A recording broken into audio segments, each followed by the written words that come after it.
It is now time to elevate. Time to motivate him.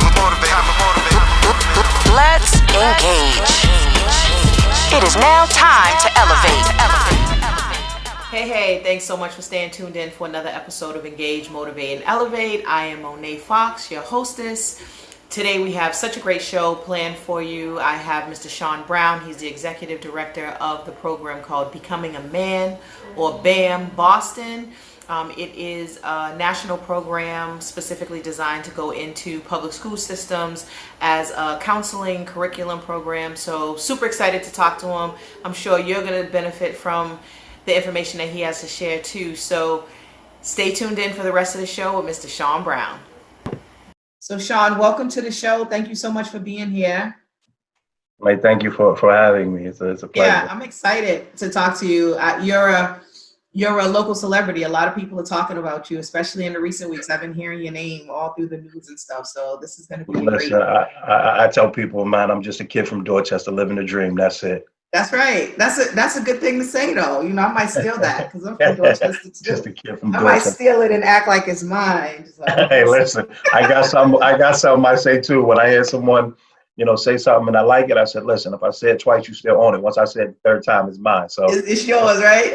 once you say it three times, you own it. That's right. You got to take ownership of that. That's funny. That's right. So let's start. You said that you're just a kid from Dorchester. So let's start with that. Actually, it's a good starting point. Tell us a little bit about Dorchester in the 80s and 90s when you were growing up. You know, what that was like for you from the perspective of how you saw community, how you viewed your family, the type of loyalty that you had to people out there in the street. Because I know it's very different from your perspective now, but just give us some insight into some of the perspective that you had then when you were younger.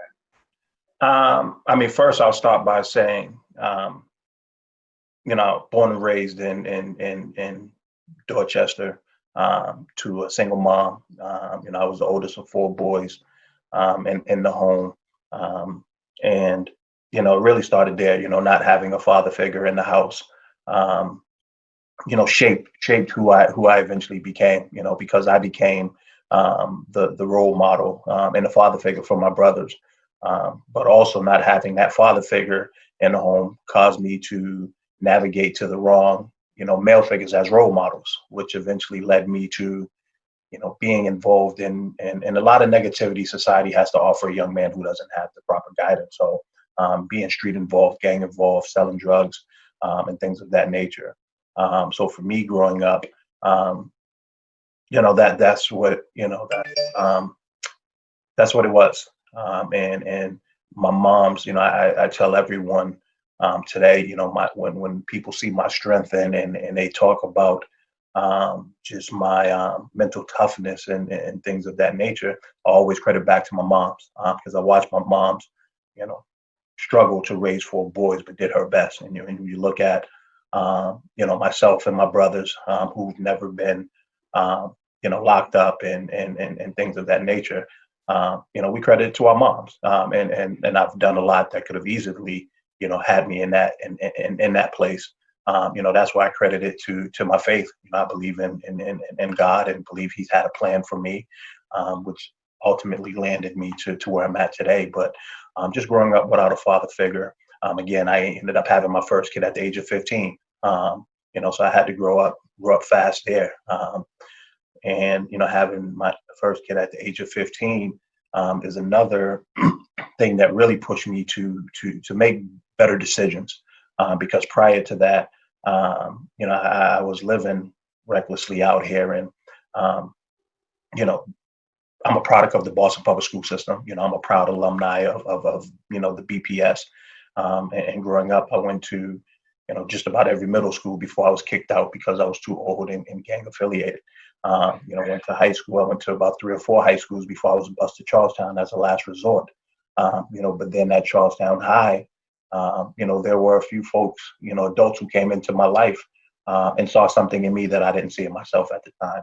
One of those were, my high school coach, Jack O'Brien, who, gave me an opportunity, not gave me an opportunity, but saw talent in me and took me out for dinner and said, young man, I and I want you to play for me, but there's a few things that you got to change, you know. And I was like, what's that? He was like, your grades, your friends, and your attitude. Like, okay, okay. Those are small things. Yeah, those small things. Okay. Long story short, you know, I did, and then he said to me, he said, I hear you say you don't want your son to grow up without a father like you did, but the life you're living, your son's on his way to growing up with a father like you did. So that was powerful, you know, and then that was powerful for, you know, one, it resonated, you know, one night when I put my family's life in jeopardy. And you know, after that night, I had two options, you know, either call my, you know, my boys and deal with the situation, or call my coach and let him know that I'm ready to make a change, because those were the two things that I wrestled with that night when I put my family's life in jeopardy. And I did the latter. You know, I called the coach and said, Coach, I'm ready to change. And his words to me were, Shawn, don't BS me. And, you know, met him the next day. He said, meet me at Charlestown Navy Yard, and worked me out every day that summer. You know, took me to a college campus, which I believe was huge. When you talk about the city, it got me away from the city. You know, got me away from the city. You know, got me in you know, this camp was up at, you know, Merrimack College, you know, which was out the city. So you know, have an opportunity to go up there for a week and then go away for the summer, you know, to other camps, really kept me focused and kept me focused, and then started to shape what I wanted to do in life. So that summer, you know, I ended up going to the camps, doing well. He cut me my junior year, you know, in high school. So he cut me. You know, I was the best player in the school, both football and basketball, and he just refused to let me, you know, think that because I was just a great athlete, I was just going to get away with anything. Because prior to that, I did. You know, I got away because I was a good football player. I didn't spend a lot of time in the classroom. I spent more time at the sub shops and in the hallways than I did in the classroom, but I still passed classes. Right. You know, so I thought it was cool. And when it was time to go to college, one of my dream schools, Boston College, they said, you know, much as we love you as an athlete, we can't do nothing with you because of your transcript. And that broke my heart, you know, from middle school, you know. So I always share that message, you know, with my young people, you know, in terms when I talk about the importance of academics, you know, and how college is evaluating you now. It's important because when I got my act together in my senior year and I have A's and B's, that meant nothing to these colleges because of my prior years of what I was doing academically. So, you know, that was heartbreaking for me. I eventually. It's also really quickly. It's also a little bit of a reality check too, because sometimes, you know, I think it's more of a disservice when teachers have the attitude or the mindset of, well, he's very strong athletically, so let's just push him along, let's just push him through. Mm-hmm. You know, I think that, and I've spoken to a couple of other educators around that, and just how that happens more often with young Black boys. And they were trying to figure it out too. Like, I don't know why that is the way, you know, obviously it's another disparity, but even Black educators were like, I don't understand why young Black boys are kind of revered for any kind of physicality or athleticism that they have, but not for their academics. They actually slide on the academic. So what do you experienced that personally from your own upbringing, but now that you have BAM, and I want to definitely talk about specifically what BAM is, but my question right now is, what kind of, you know, from you seeing that personally on a one-on-one, do you see that a lot with the boys that you guys mentor in your program? Like, you see that type of attitude with the teachers? No, I think it's different now, and I think it's different. I mean, I believe it still, you know, lives there. There's still athletes, but, you know, I think now because you have programs like BAM, you have, you know, other Black men, you know, occupying that space and having our young kings, you know, realize like you're more than an athlete. You know, we're talking about, you know, the scholarship, the academic scholarship opportunities that's out there for you. And if you're getting good grades, you know, it's not all about the academics, you know. So, you know, I think the times have shifted in terms of that. You have a lot more programs, a lot more emphasis now is combining, when you talk about scholar athletes, combining both, you know, really focusing on the importance of the academics as well as the athletic component to that. So, you know, for me, and I think going back to close that with the high school is, you know, I had that coach, but then I had a Black man who came into my life during high school also, you know, who I tell today that I owe him for helping me become the man that I am today. And his thing is, you owe me nothing, do what I did for you for someone else. But he was the first Black man that came to me and and gave me a real opportunity when people gave up on me. He gave me my first real job in Liberty Mutual, which was in a corporate setting. He asked me, he said, what type of job do you want? And I said, I would love to work in an office setting. And he said, I have the right job for you. He gave me a job to Liberty Mutual, which was a partnership with Charlestown High at the time.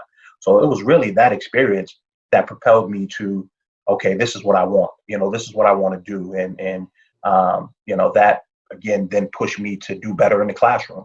And then when I was doing better in the classroom, you hear, teachers and talking about how smart you are and things like that. That drives you, that pushes you, because now you're hearing a different narrative. It's not only about how good you are on the basketball field, on the basketball court or the football field, but you have folks now talking about, how good you are intellectually, how smart you are and that. So I look forward to going to class, my senior year and being engaged and being leaders of projects and groups and things of that nature. And that happened because of, Ed, my mentor, who came into my life and was like, listen, you got leadership qualities. You're a leader.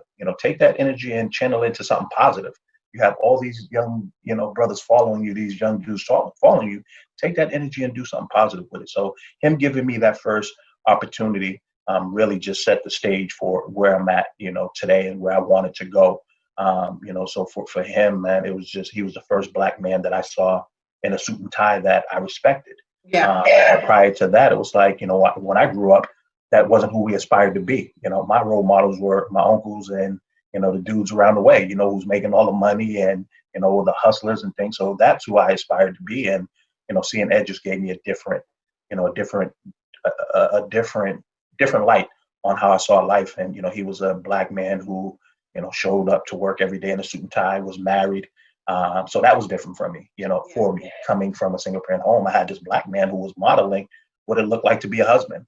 So for me, I knew then it was about breaking that cycle, not having my family grow up in the same, my kids grew up in a single parent home, but to, and also, be married and break that. So, graduate. So you're married now. You had a son at 15. You ended up getting married. You finished school though, right? Did you? Absolutely. Okay. So you got all these things done. Ed was very instrumental. And then you decided to start this program, BAM, and BAM is Becoming a Man. I want to talk about, so I know that Ed probably helped to influence your decision around the need or the desire to want to help other young boys and things like that. I want you to tell me more about what some of your experiences have been since you've been running the program. And then we're going to talk about like how other people can kind of get involved in it as well. No, absolutely. So first correction, I didn't start BAM. Okay. Yeah, so I'm the executive director for BAM Boston, but BAM started in Chicago. I started my own nonprofit mentoring organization called Diamond Educators coming out of college. So I was doing that for about 20 years before I took the role as executive director for BAM. So that's what I was doing. It was a mentoring program for young men, city of Boston, and getting together a group of multicultural male educators to mentor young men of color. So that's what we were doing what I was doing prior to BAM. So BAM is a school-based counseling program that started out of Chicago. The founder's name is Tony DiVittorio, and he started BAM over 20 years ago. He was a counselor in Clemente High School in Chicago, and he was mentoring a group of young men. And then, also connecting sports to it. So, having BAM, if he says it blends, BAM is very unique because it blends 3 different modalities, clinical theory, rites of passage, and a dynamic approach to youth engagement. So that was the blend. So that's the work that he was doing. And then, running the program in Chicago Public Schools. The program grew in 2013. We had a randomized control study performed by Chicago Crime Lab. And what that showed, there was results that showed that BAM was reducing violence by 50% for young men in our program, increasing graduation rates by 20%, and decreasing overall crime arrests by 35%. The study also showed that for every dollar invested in BAM, there's a $30 return by just keeping our young men out of the system. That number, would be higher if we started to look at the post-secondary and college going rates as well. So because of this, those RCTs, there was a call to replicate the program across the country, which was a very competitive process. And Boston was chosen as the first city for a couple of reasons. One, the mayor's and the district's commitment to supporting the program. And the district also acknowledging the school to prison pipeline. When you think about our data, those data points and the results, it just made sense.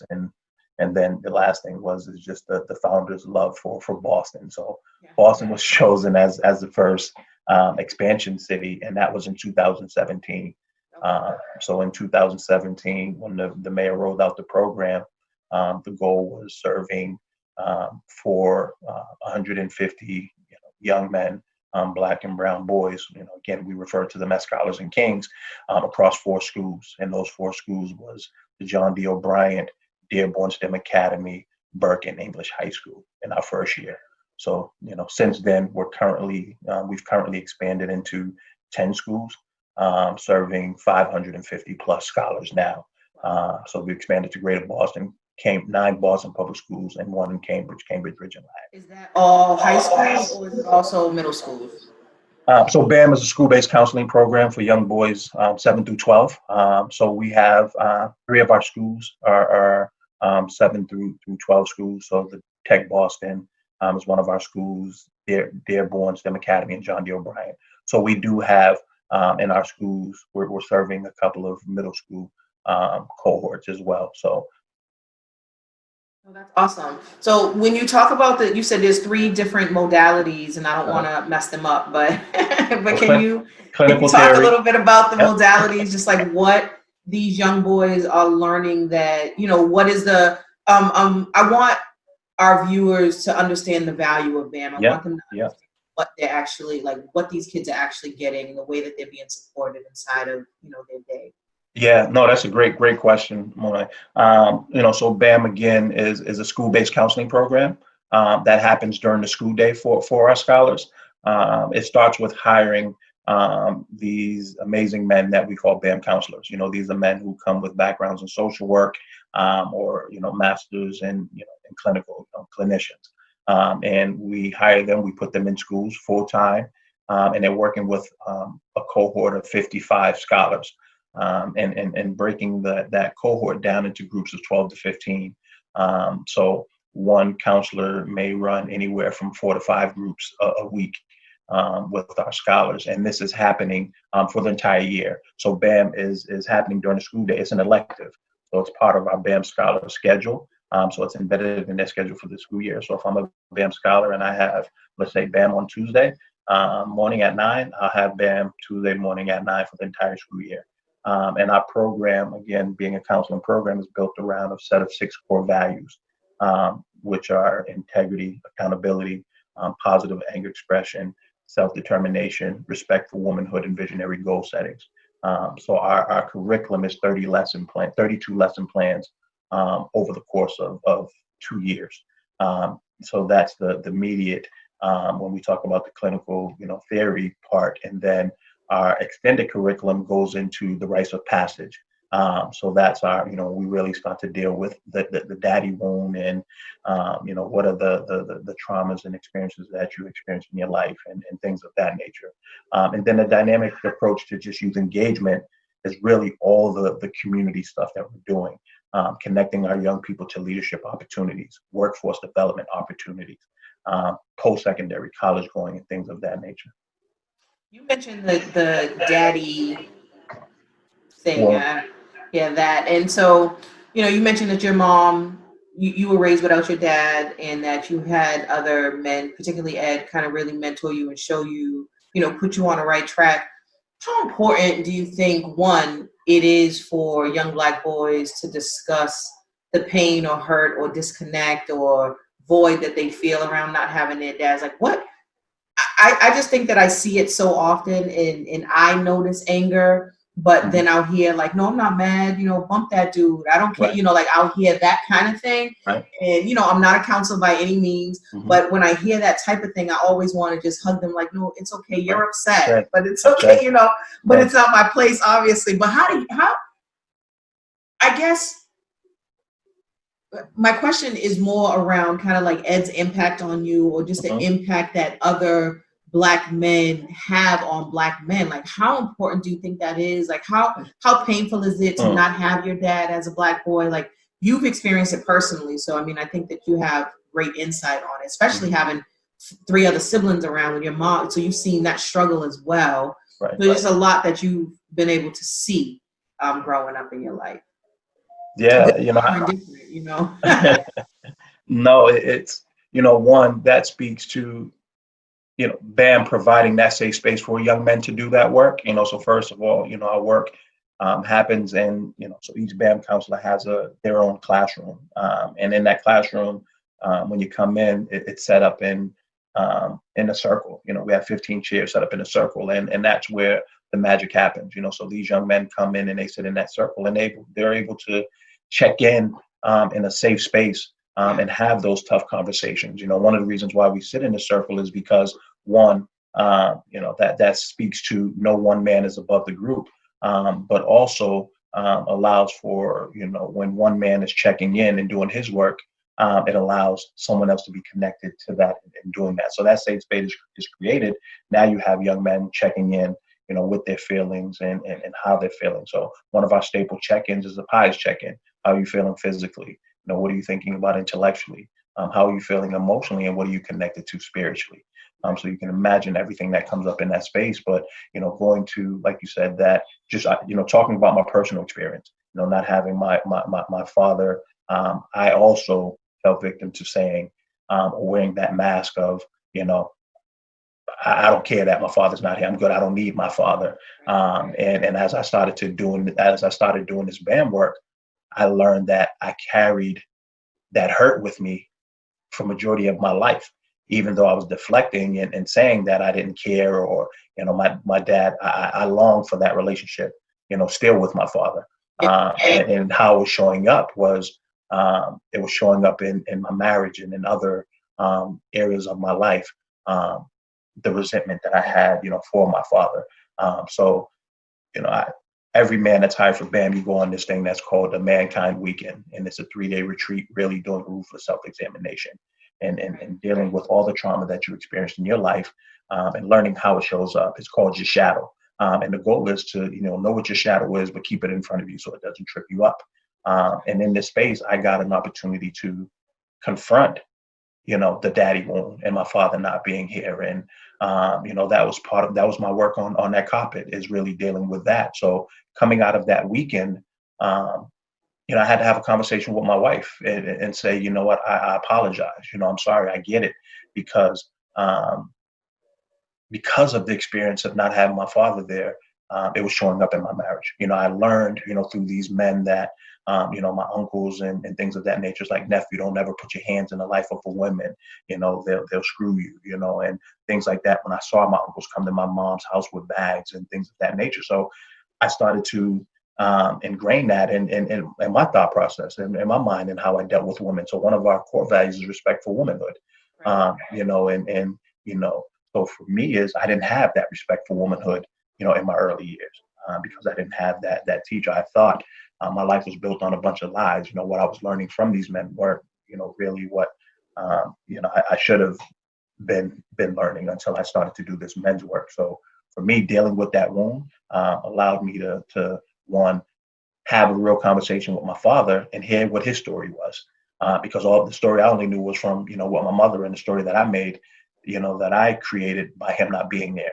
So, he and I being able to have that conversation and hear his story why he wasn't around, then me being able to have that conversation with my wife and say, you know what, I get it, I apologize, not showing vulnerability. You learn to mask your feelings, not cry, things of that nature. And I didn't show that, in my marriage to a woman who I've been with for 28 years and married for 27, and it hurted me. It hurted me to the core, that, I showed up in that manner.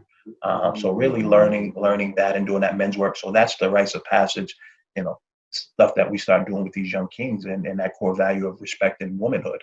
I learned how my actions devalue, women. I learned to be a self-liberator and not oppressor when dealing with women, things of that nature. So that's the power.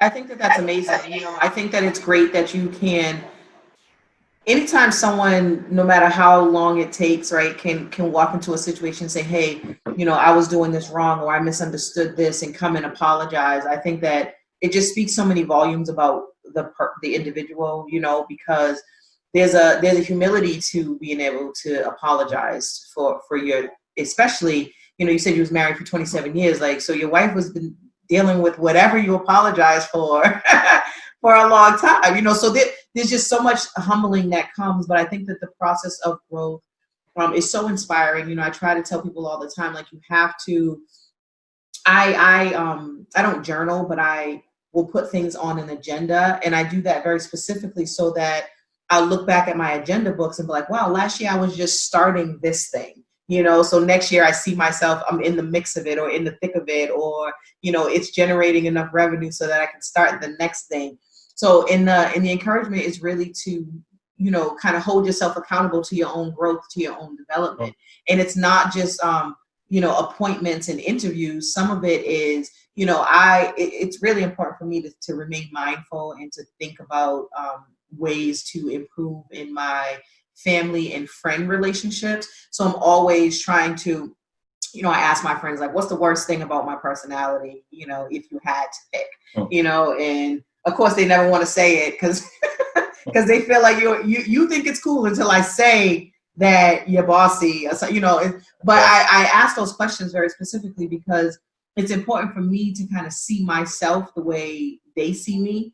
And I think that when you're raised without a parent, I was raised without my dad too, but I'm a female, so I think it's a little bit different, just in terms of what you don't have. For me, I think that the lesson of how a man should be treating me is the biggest deficit that I had not having my father, right? Because that's the example that was supposed to be set, and that example never got set. So it was just kind of like, I'm going through, my teenage years and stuff, trying to figure out, like, is that okay? Because that didn't really feel okay. Or is this, like, should I say something to this? Because it didn't feel like it was respectful, but I don't know if I should, So I went through that a lot when I was younger. And I just think that, this platform is really because I want to reestablish the Black family, right? And I do believe that, and we talked about this before, I do believe that starts with the head of the household. I believe that there is a head to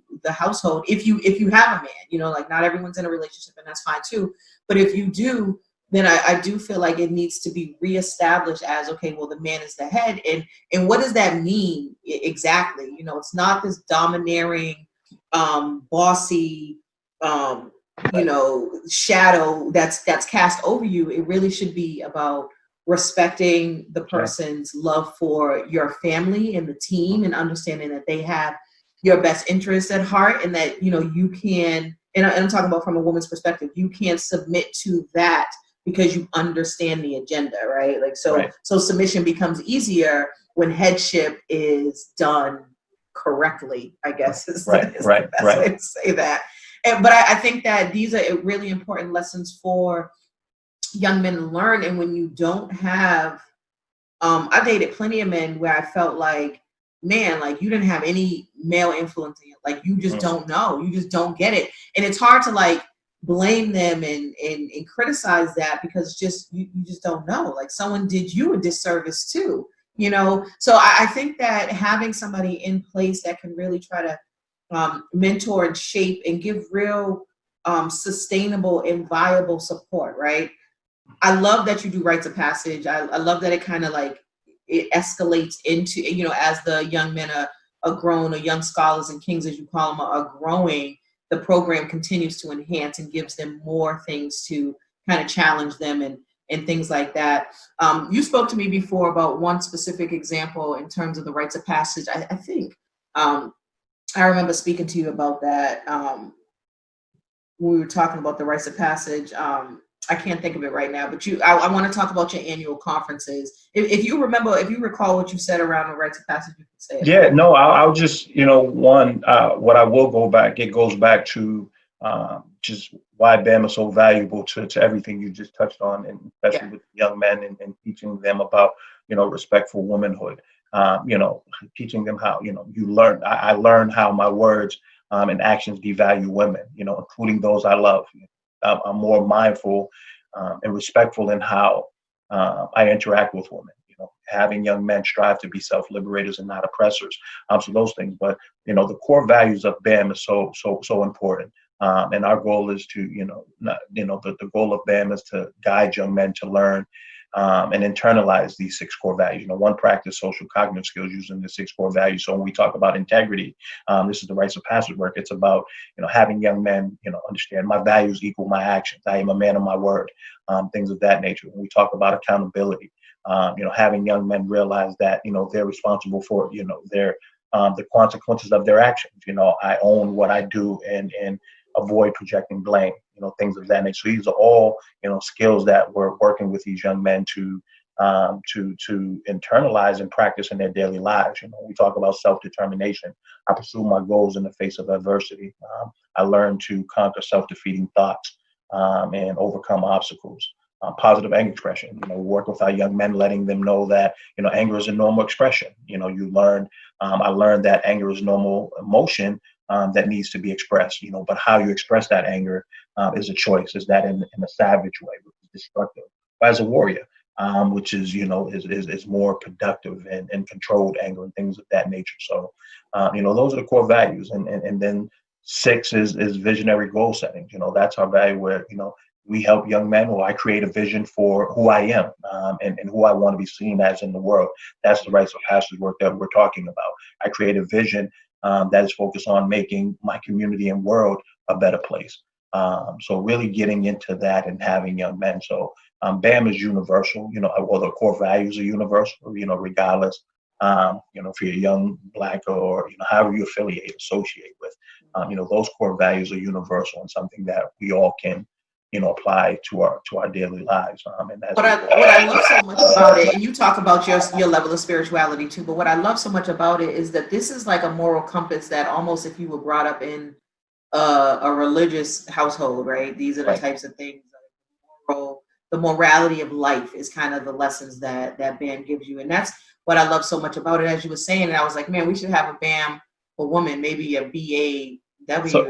So we listen. We have one for women. It's called Working on Womanhood, and it will be in Boston in a couple of years. So we have a sister program, out of Chicago, who have just recently finished their RCT, randomized control trials, and showing some great impact data for the impact they've been having with young women in Chicago. And right now, the goal is to also expand WOW across the country. So, and I have to talk to you a little bit more offline. You guys are doing a lot of stuff that I think I should be involved in. Yeah, absolutely. So we're excited about WOW. Awesome. WOW will be coming, Working on Womanhood. So good. No, I think it's good because, like I said, it's about principles. It's not just I see a lot of women's programs where it's like empowerment and we're bosses, and then you got some men's groups where it's more like it's all about just like gang violence, like just don't be on the streets, but it's not really that core principle instilled inside of a person's heart, because it has to change in your heart first. Like if you're the product of an environment, then your heart is conditioned for the environment, even if it's just for survival's sake, right? So it really has to start with understanding that I am valuable, to you, the understanding what my value is. In those 2 pieces just alone, I think that BAM is doing an exceptional job at really helping individuals to understand, right? Not just that they're valuable to people, but what that value is. And when you have that value, it assigns you purpose. When you have that purpose assigned to you, it offers you more commitment to yourself. You want to be able to be greater within yourself when someone instills a purpose within you. And it's unfortunate that it doesn't happen as often as it should.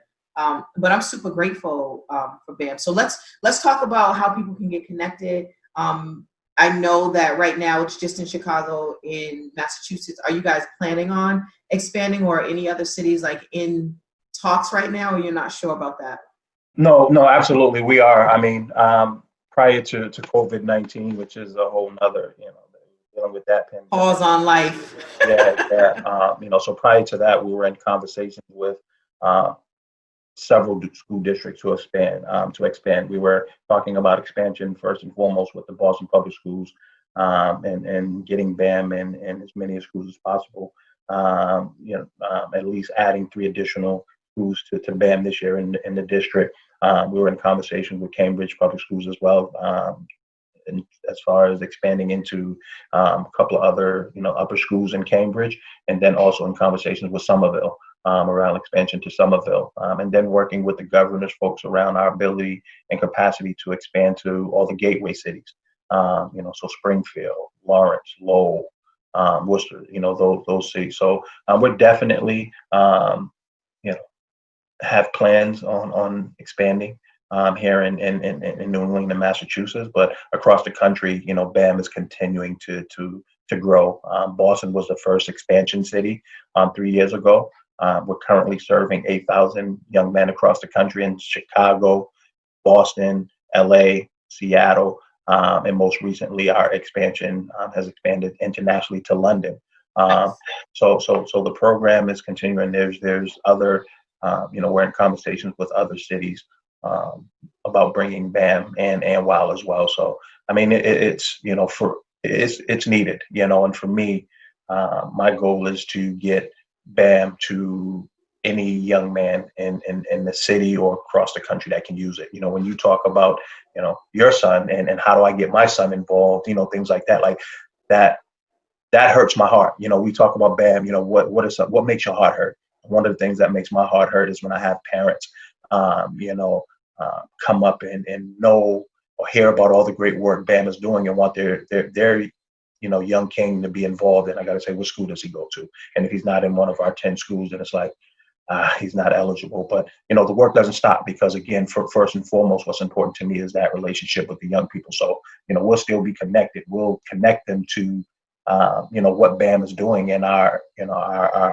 outside activities of school, get them connected that way. But ultimately, I want to be able to provide BAM for any young man can use it. I believe in it, that much. I know, I love what BAM has done for our young people, but I know what it's done for me personally, as a man. So I believe in that much, so much that I've had my son go through the Mankind Weekend, and it was that powerful and bridging our relationship, because again, so I want to correct, me and my wife have been together for 28 years, married for 20. My oldest son is 27. So there was kind of some confusion there, but, just him, having him go through that Mankind Weekend, was powerful. And I think that's something that, a lot of adults and men should look at and do, is that ruthless self-examination, because we all heard the saying, hurt people hurt people. We have a lot of hurt people who are charged with dealing with our babies and healing our babies and haven't done their work themselves. So that's a problem, until you can, own your stuff. For me, it's tough to, see how we can really, that's the parallel process we talk about at BAM, is that we don't ask of anything of our young people that we're not willing to do. As men, we go through the same curriculum that they go through. We go through the same rites of passage. So we're modeling that every day. And that's important, so if you're not willing to do that and show up in that space, then this is not the place for you. We want men who are a reflection of what we want these young kings to be, and be modeling and know that this journey of becoming a man is a never ending journey. We're learning every day. I'm still learning how to become a man, but what BAM does is providing you that space to, know what your what your shadows are, and being able to own that is just powerful. So that for me. Mindful about your own decisions, I think, is a really big, step in the process. Sometimes we do things, even as adults, we'll do things that we know is not smart or right, and we'll still do it. And me, I'm the type of parent, right? Where my son he's old enough now where he'll be like, Mom, and I'll say straight up, sometimes we do the wrong thing, man. Sometimes we make the wrong choice, and that's not okay. I'm not giving myself a pass to him. I'm letting him know that life is just real. Sometimes we do the wrong things. I said, and it's really more about how we fix it, how we make it right. If we wrong somebody, if we did something to hurt somebody, or, anything like that, then it's more, or how we get back up if we feel like we failed, from trying on some level or something. So I'm the And what first person to be like, nope, I suck. I did it wrong. It was wrong. and you know what? And you're speaking to one of the core values, accountability. You know what I'm Yeah. saying? There's consequences, Yeah. for my actions, whether intended or unattended. You Right. know what I'm saying? So again, those are the core values that regardless, if you're, a woman or, that you can apply to your everyday life and being able to, because that's, then it's about getting back in integrity, which you just talked about. Okay. So I take accountability for that. But how do I get back in integrity with my son, with my scholars, with my employer, whoever it is? So, by embodying, these core values and living by them, it definitely puts you in a space where you can own, your stuff. I won't say but you can own your, you know what I'm saying? So, Yeah. absolutely. I agree. Now, the website for BAM, do you guys have them set up regionally, or is it just one big corporate one? No, so for you can for BAM Boston, you can follow us. I mean, you can definitely go to www.youthguidance.org, and then you can find BAM Boston. It's drop down, you get BAM Boston. But in terms of like social media and things of that nature, we're on Facebook, Becoming a Man Boston. LinkedIn is BAM dash Boston, and then our IG is BAM_Boston. And there's one more. What else we have? Twitter, at same thing, at BAM_Boston. So you'll find us in any of those platforms. And all that stuff for everyone listening in will be posted at the end of the show too, so you can take a look at that. Is there anything that you would give in terms of advice, Shawn, for young people that are struggling? I mean, sometimes when we're in a space of anxiety and confusion and just things are not going well in our lives, and we're young, right? We don't have the mental capacity to really kind of decompartmentalize or compartmentalize our problems and really kind of sort through it. Someone that doesn't know about BAM, or someone that is struggling out there and might just happen to catch this show, what type of advice would you give to someone that is struggling within themselves at a point in their life, to encourage them to either get involved or just, get in touch, or, what type of thing? First, I would just say, talk to someone. Talk to someone, because what you'll learn is you're not alone. And I learned that at, in my 40s. I missed all that in my 30s, and that goes back to the machismo of being a man, and showing vulnerability and not trusting. But then when I had a conversation around some of my emotions and what I was feeling, I quickly learned that I wasn't alone. And you'll be surprised that some of the brightest people in the room are going through exactly what you're going through. And I never, like I said, I never knew that, didn't even think about it until I had that conversation where, I'm the patriarch of my family. And, whenever there's a need, not only my immediate family, but my entire family, when there's a need, everyone comes to Shawn. Who does Shawn go to when he needs to? And for years, I kept that to myself. And that was part of why I had to apologize to my wife, because she would say, go see a therapist or go talk to someone. I'm like, I don't need that. I'm not crazy. And when I started to do that, it just put me in a better space. Just mentally, I felt better physically. And I found out that I wasn't alone. So the first thing I would say is talk to someone, have that conversation, be okay with having that conversation. For parents or any educators or, leaders, is provide that safe space for your young people, for your kids to have, a conversation with you, and just listen. Listen. It's not about, giving them, feedback on what I did in my time and how I dealt with this, but listen. Just listen and hear them out, and let them know that you hear them. Let them know that you see them, and that you stand with them. Is important. I tell people all the time, yes, BAM does great work with our circles and creating this safe space for our young kings to have these safe conversations. But other folks can do that same thing. It's just checking in. It's as simple as, how are you doing today? Tell me how you're feeling physically. What are you thinking about intellectually? What emotions are you feeling today? How are you feeling? Are you sad? Are you angry? Is there fear?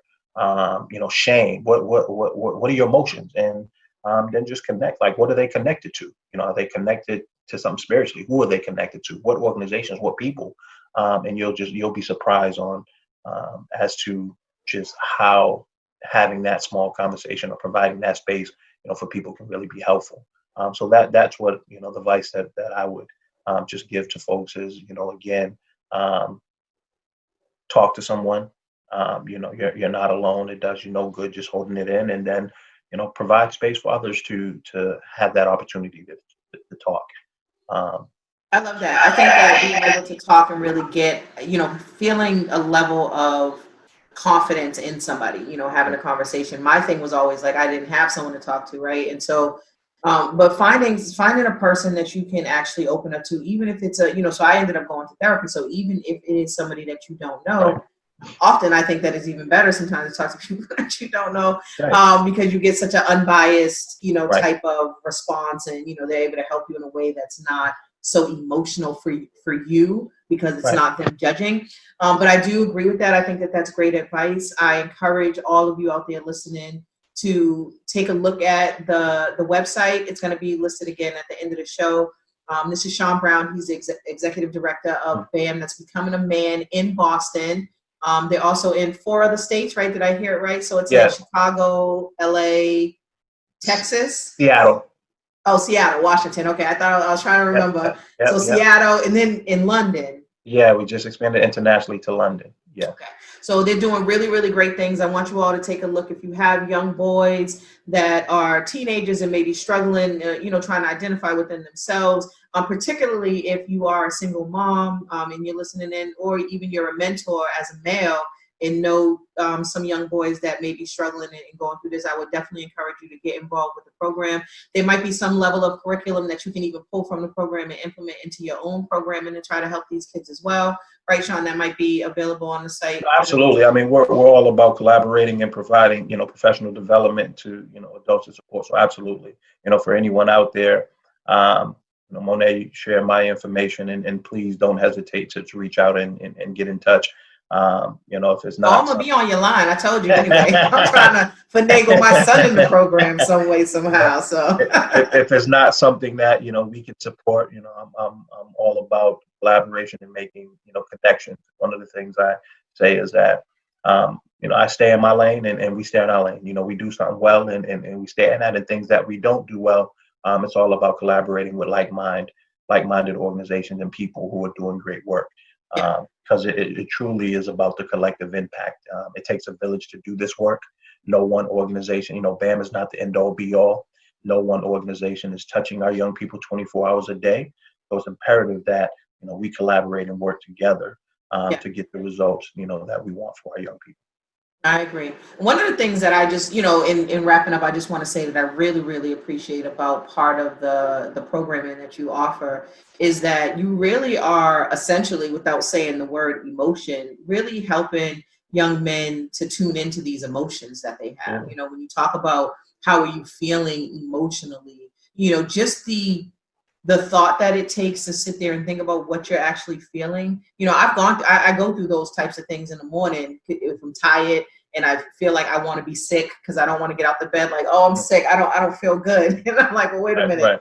Are you really just tired? Like, what are you going through? And I have to sit with myself sometimes in those emotions. Like, what are you actually feeling?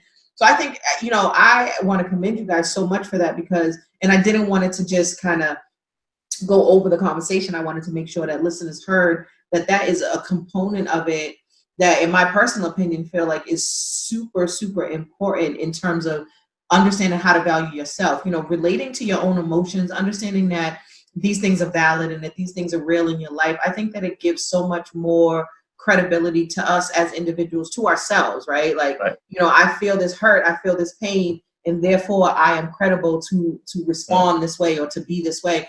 And so, I definitely commend you, Shawn. I definitely commend the work that BAM is doing and all the other counselors and facilitators that you guys hire to go into these classrooms and talk to these young boys. I'm excited about it. I encourage all of you, like I said, if you have a young Black man that you're raising, to definitely get involved in the program, at least see what's going on with it, and especially if they're starting to kind of go a little bit wayward, if they're at that age, which I don't know what that age is yet, but if they're already at that point, maybe between 12 and 15, 16, where they're starting to try to, feel themselves a little bit more, I think it's definitely, and BAM starts at 14? Yeah, so 17. Okay. So this is the perfect time to start getting information, and then if you do have somebody that's already 14 up into their teenage years, then I would definitely encourage you to take a look at the site and get as much information as you possibly can. So Shawn, thanks again so much for being on the show. I appreciate having me. Thank you so much. For everybody listening in, thanks so much for staying tuned in to another episode of Engage, Motivate, and Elevate. I'm your host, Monet Fox, and you guys make sure you stay tuned in for the next episode. Continue blessings, Queen. Have a great one. Thank you. All right. It is now time to elevate. Time to motivate them. Let's engage. It is now time to elevate.